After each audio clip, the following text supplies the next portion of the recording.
All right, we've got a couple of minutes for the business. Now, we just want to go back to one of the other big stories tonight. The EU leaders hoping to reach that debt plan. They'd come out for a tea break earlier on. They're back in now meeting. Earlier on, you may recall, about 5 minutes ago, we heard from a German economist, Dr. Markus Kerber.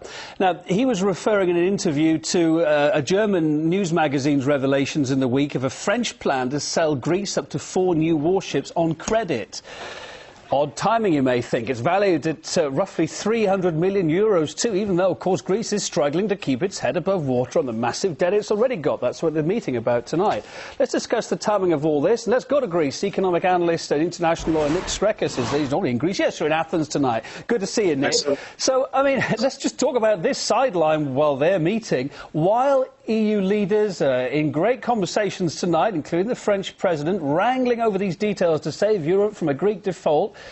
French companies, we hear, planning to sell Greece warships and plunge it further into debt. Now, how does that add up, especially where you're sitting and all the hardships your country's going through right now? Well, to be frank, I don't think that it's just a Greek default that they're debating today. I think it's much wider European issues, including the sustainability of the Eurozone itself and what they will do with the EU-wide banking problem. But returning to Greece, of course, and the issue of defence, it's not really something that Greeks have either voted for or voted against. Our stance has never really been as an offensive military power. We do engage in massive arms purchases, and sometimes we don't get very much value for money. But we still are a sovereign country. We still have a territory to defend.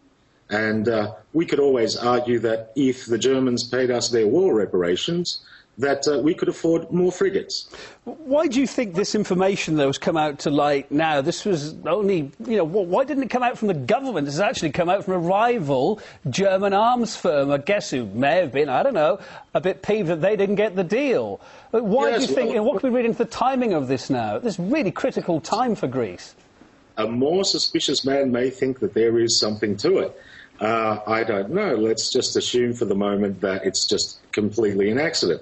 Nevertheless, I mean, we know that many contracts that are given out by the Greek state usually go to Western companies, American, German, UK, French. Now, there has always been competition between these major powers as to who would supply more and when. It's only recently that Greece has actually thought about buying arms from other people, such as Russia, for example. And in many cases, we can get much better deals elsewhere, but there are always delicate diplomatic negotiations and pressures behind the scenes to give the contracts to the right people. Now, in this particular case, the Germans feel that they're bankrolling the largest slice of any Greek bailout, and so they should get most of the benefits. You mentioned there, I mean, the argument, I guess, that Greece has a role in protecting the EU's southeastern frontier. But, again, I put it to you at this time, do you really think the people on the ground, most people in Athens, that are suffering so much now with this virtually unserviceable debt, consider that this purchase, because this is the story we're focusing on now that's come out, that this was a good way to spend money? They've racked up more debt again. Well, again, we're not actually spending that money. It's actually... Well, you have to pay it back at some point, I guess. It's actually trade finance more than anything else. I mean, the Americans have trade finance from the Chinese. Now, if you ask most Greeks, average Greeks on the street, should we defend our borders or should we just give away half of the Aegean to Turkey, I'm sure that it will be the former that they will answer you. Of course, we should protect our borders. Now, I'm not entirely sure that the austerity recipe and the need for national defence are entirely interlinked. I think austerity is a dead-end street, but I also think that we have a duty as a nation to protect ourselves. And let me go further with that argument, because there is plenty of international precedent and treaties that will suggest that any country has a right not only to defend itself, but to protect its people. And if there is a conflict between the two, it must protect itself and its people and renege on debts.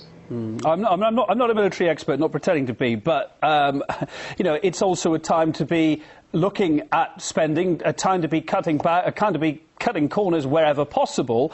I mean, I'm reading here that Greece is the poorest NATO member, yet it's ranking 6th by spending when it comes to arms and defending itself. I mean, surely it's time to scale back a bit, isn't it? It's not really a question of whether we want to scale back, it's whether we can scale back. There is a threat, and it's a persistent threat, of militarism and expansionism from Turkey, and it's actually more than just our neighbourhood at the moment. The new doctrine from Turkey is that they want to express moderate Islam throughout the region. That isn't something that Greeks determine, that's something that Greeks have to deal with.